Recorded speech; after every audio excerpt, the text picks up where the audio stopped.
Hello বন্ধুরা, তোমরা সবাই কেমন আছো? আশা করি সবাই খুব ভালো আছো। আর আমিও তোমাদের ভালোবাসায় খুব ভালো আছি।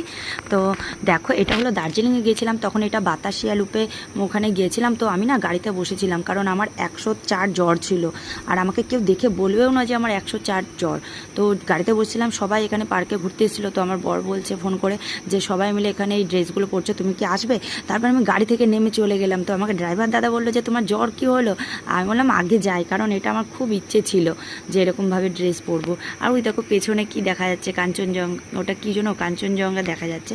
তো দেখো আমাকে কেমন লাগছে, তোমরা প্লিজ আমাকে কমেন্টস করবে। আর আমাকে দেখে না সবাই আমার মানে আমার দিকে এমনভাবে দেখাচ্ছে, আমার খুব লজ্জাও লাগছিল, কারণ এরকম ফার্স্ট টাইম এইভাবে করছি।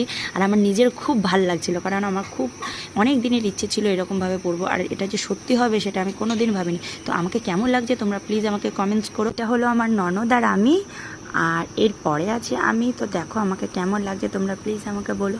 আমার খুব ইচ্ছে ছিল, কিন্তু আরেকটা জায়গায় ফটো তোলার খুব ইচ্ছে ছিল এরকম ড্রেস পরে। তো ওটা আশা করি কবে জানি না হবে। তো আমাকে কেমন লাগছে তোমরা প্লিজ আমাকে কমেন্টস করে জানিও। টাটা।